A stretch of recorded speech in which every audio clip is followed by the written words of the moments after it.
Let me mention 2, 3 things. The sugar industry, some reference was made while introducing me to these people. Maharashtra, people coming from Telangana would know, like Telangana, it's a plateau, it's a Deccan plateau. In the Deccan traps, they are all volcanic rocks. There is no underground water there. You can't take the river water because the river is so deep. And in any case, the rivers are very small there. Krishna and Godavari, which are huge rivers here, there are small things there. And so the only, the difference between life and death for a farmer is whether he finds water or not, underground water. The moment he finds underground water, he becomes absolutely rich. If he does not find, he would die a slow death, suicide or whatever it is. That is the status there.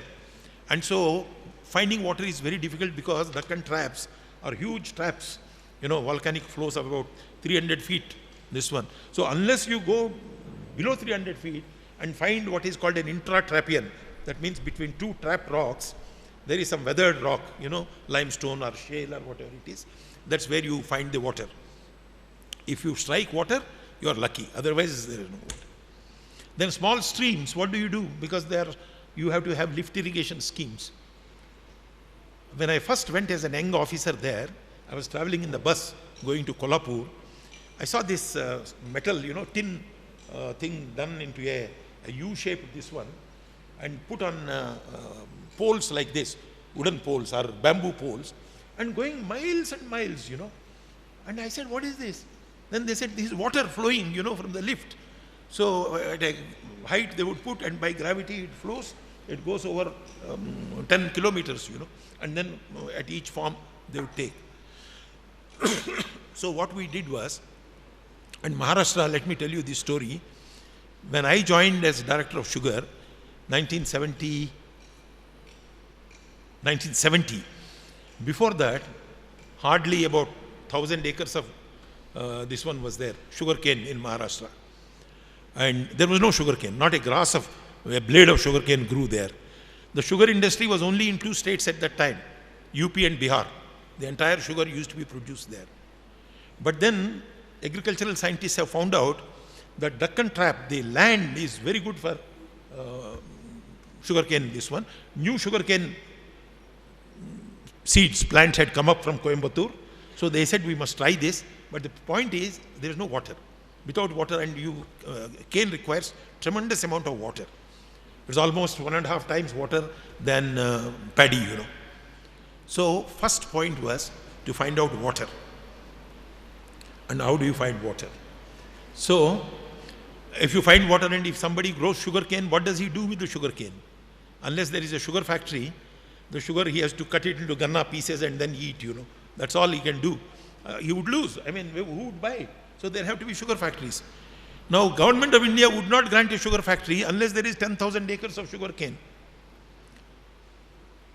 Now, if there is no sugar factory, he can't do anything with the 10,000 acres. So it was a egg and chicken situation, So I had gone, and they said, once you get a sugar factory license, we would grow sugar cane, we would find water, we would do everything, and then we would develop the land and all that. I had a lot of faith in the cooperative leadership. I didn't do anything. It is all the cooperative leadership. Uneducated, illiterate, thumbprint fellows, who have done this. But my job was to see that they get the sugar factory license. It's a license, this one. I go to Government of India, IFC, this, that, and all those things. They won't give me licenses, saying I had to cheat them. I had cheated them. I bring the delegations from there, took them to some farms, and then showed from the road itself, a roadside, 1 acre long belt, about half a kilometer of sugar cane. And then he had no patience to go to the back, it's all, there is nothing there. So I said, sir, this is 5,000 acres of sugar cane. And some of these Delhi fellows, they won't understand what is an acre and how much is 5,000 acres, So we bluffed and we got the licenses.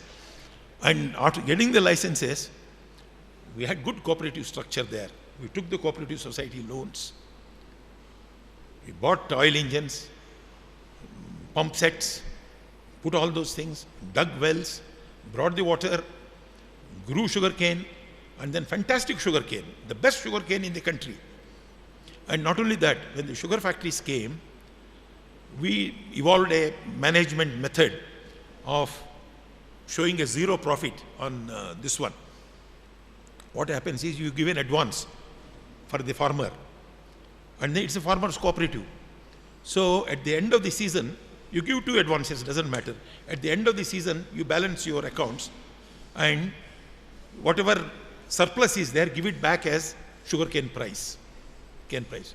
So profit and loss is 0. All this one has gone back to the farmer member. And you may have 20 acres, but each fellow would have only 1 share. And I am responsible only to taking 1 acre of sugar cane.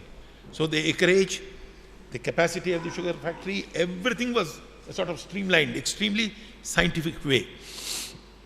And out of the sugar cane juice, which have to be paid to him, we said area development.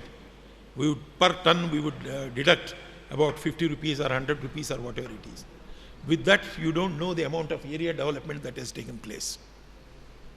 First thing, piggeries, poultries, dairying, animal husbandry, more lift irrigation societies, then primary education, schools, then colleges, then engineering colleges, then medical colleges. Now, then based on sugarcane, bagasse, power plants, they're all captive power plants, cogeneration today.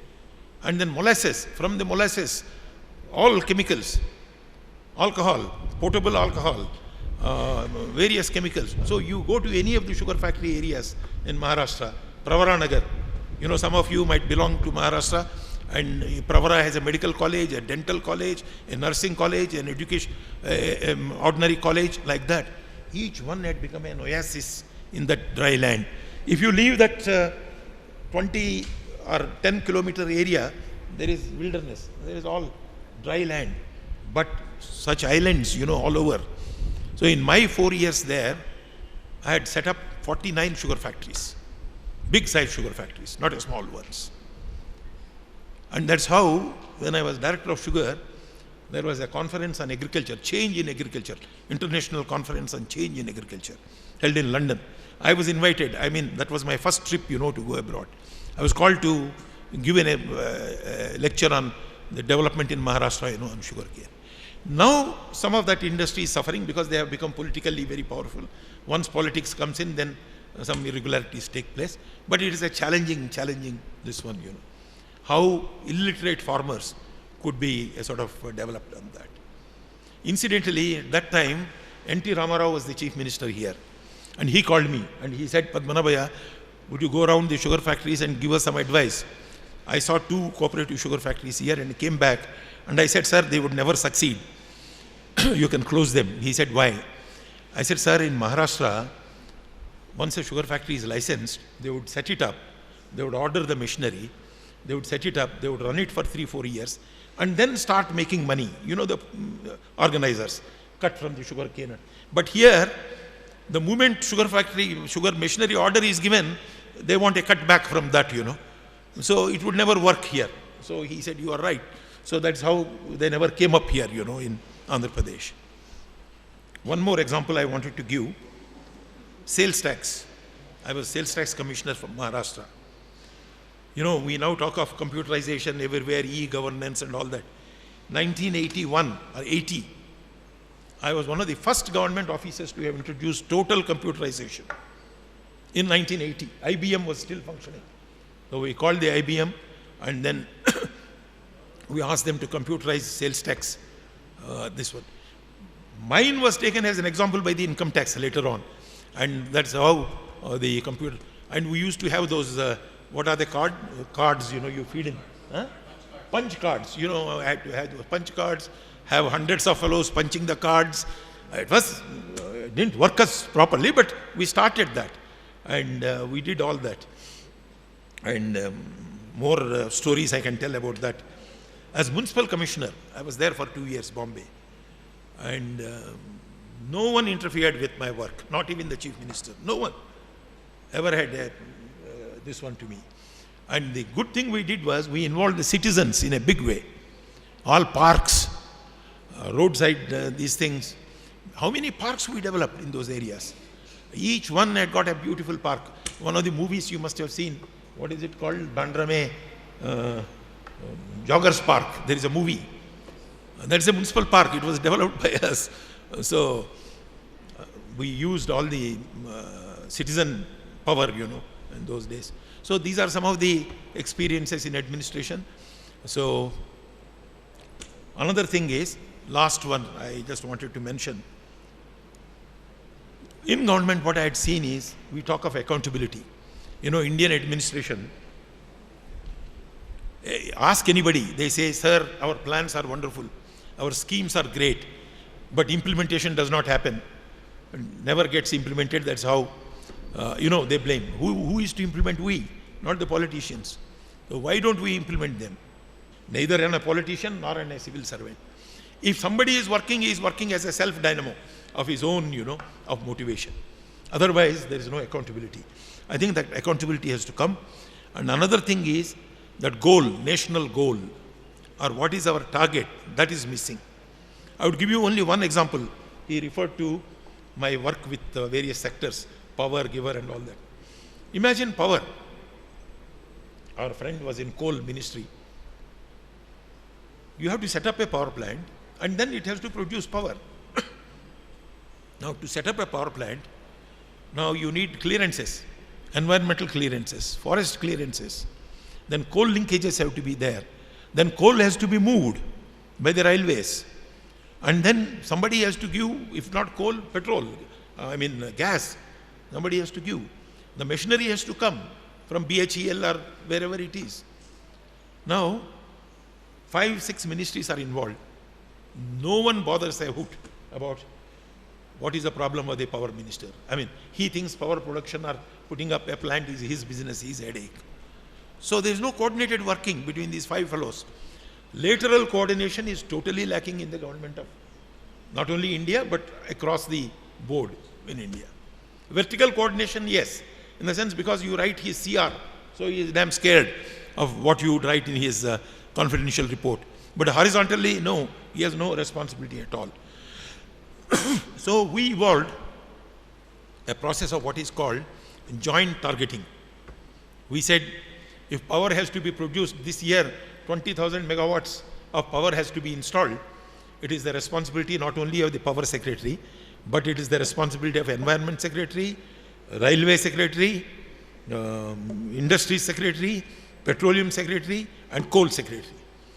If power is not produced, all the 5 of you would not get those marks. Not one. I think that is the system we introduced. First time we did it, this joint targeting. And the same thing, I can give you many examples in health ministry, in so many ministries I can give you. I think these are the things which we need to learn, So, ultimately, man management again is very important. Now, what I did with all this staff, Home Ministry is one of the biggest ministries in the government of India, maybe other than defense. Even defense hasn't got so many. Home is the biggest one. So the point is, one thing I did not tolerate is laziness. The fellow is lazy, not coming to the office, not working, playing golf and all that. I couldn't stand him. I would get him thrown out immediately. But otherwise, I gave total freedom to the officers and then supported them to the hilt. I have never allowed them to face music from the minister. The minister said something, I said, sir, I am totally responsible. I would take the responsibility. So if you want, you can throw me out. That's all. So that's how we did, and I think we did some excellent work, So thank you.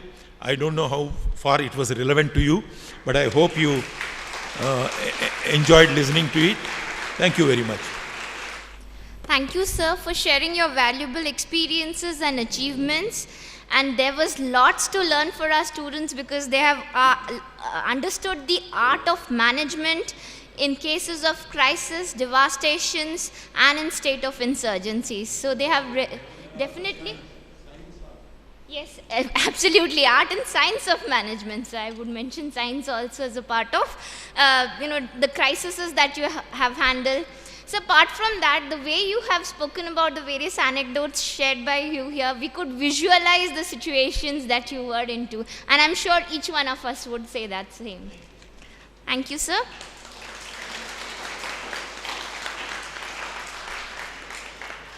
Just 2 hours back, some of our students had the privilege of listening to Shri Kwaja ji, and we had a very beautiful session on book reading on his book called Acrobatics of Change. And now I think all of us are lucky here to have him here again. Now this time he'll be talking more on the experience of his with the public enterprises and events that has changed his life. So he'll be sharing his own life here with us. Sir, may we please request you to address our students? Namaskar. Civil service who has been honored with the Padma Bhushan, and Padmanabhaiah Sahab, whom I have known right from the time I entered service. Professor Mishra, Director, our distinguished faculty here, ladies and gentlemen. I don't think I can even remotely match the eloquence and experiences of my senior colleague. I can tell you that being the Home Secretary in the Government of India is one of the most important assignments. There are only 2 assignments with fixed tenures other than the Cabinet Secretary, Home Ministry and the Defense Ministry. So you've got a flavor of the sort of challenges which colleagues face when they are manning these assignments. And I do hope people have listened carefully, in particular to the Kashmir elections in the mid-90s and the Northeast issues which were mentioned by him, apart from the developmental work done in Maharashtra, particularly in the area of sugarcane. I have spoken, I have not spoken but discussed in the morning about the acrobatics, and despite the direction of Professor R.K. Mishra to speak on important events, I will not, because we have the constraints of time, but I'll certainly share about the public sector undertakings. And it was on the 1st of February 2007 that I had the privilege of giving a distinguished lecture which the IP had brought out as an abstract. This was in 2007, and later it has been included in a book called Leading Issues in Economic Development. Basically, the issues with public sector in our country are lack of clarity on our vision mission statement. We are on the one hand talking of commanding sectors of economy, and on the other hand we want to run public sectors merely as an extension of the government, albeit in a commercial framework. Now these are not reconcilable in my personal view approaches, because if a public sector undertaking is producing gas or mining coal or producing electricity or building ships, and the range of activities covers everything, then it cannot run as a government department. Accountability to the government is ensured through the Comptroller and Auditor General of India, through the audit which is done, and through Parliament.